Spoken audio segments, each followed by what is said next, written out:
et c'est comment utiliser un réseau social, un réseau qui est Facebook, pour faire de l'histoire locale, pour communiquer entre ces points, et puis redécouvrir des mondes de la ville. On a parlé à l'instant de cette maison de la sorcière qui était à proximité de la corniche à 7, et finalement elle n'était pas si à chaque centre. En tout cas, l'un des habitants qui a pu témoigner sur le site et qui a pu remettre un peu la vérité à sa place. Est-ce que vous avez découvert sur la page Je suis né à 7 d'autres moments marquants? Est-ce qu'il y a eu d'autres témoignages? Il y a plein de moments marquants.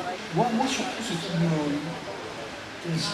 je trouve agréable, et c'est pour ça que j'y suis tout le temps, c'est que bien souvent, vous savez, les réseaux sociaux, quand on regarde Facebook, c'est souvent des découvertes, on en parlait tout à l'heure. Là, je me rends compte d'une chose. Notre groupe, c'est un petit peu comme notre vie, on est un peu sur notre planète. C'est un groupe qui est singulier. Je crois que mon groupe est assez singulier parce qu'on crée l'espoir de réunir les jeunes et les anciens.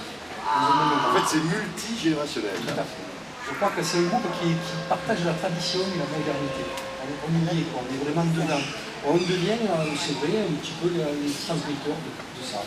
Parce que les papilles, c'est un petit peu comme quand j'allais chez ma grand-mère, que je ouvrais mon album photo amical, que je regardais les voitures, le chapeau, la robe. Ce côté Madeleine de Proust. Tout à fait, ça donne ça. Et on fait des retours en arrière, et on se retrouve à plonger un petit peu, et on s'imagine. Vous savez, je suis sûr que certains qui sont là et qui ont vu, qui suivent le groupe en permanence, quand ils vont vers la consigne, c'est-à-dire vers le mall, quand je mets cette photo de la consigne, je marque, je suis sûr que vous n'avez pas trouvé où c'est.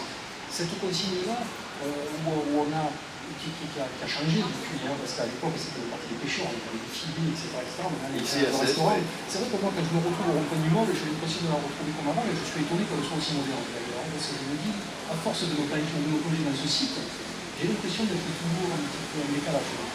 Est-ce qu'il y a des sétois du bout du monde? Est-ce qu'il y a des gens qui, aujourd'hui, est-ce qu'il y a des gens nombreux, il y a 2000 personnes qui suivent cette page, je suis né à 7, il y a des gens qui sont des expats qui vous apportent aujourd'hui des témoignages et qui viennent aussi justement chercher aussi de l'information. Et ça me touche énormément. Ça me touche énormément parce que pendant quelques années, j'ai vécu, donc mon épouse, on a vécu aux Antilles, à Martinique. Déraciné, c'est pas déraciné, donc c'est vrai que Mathilde, on a mais qui revient de Bercail, hein.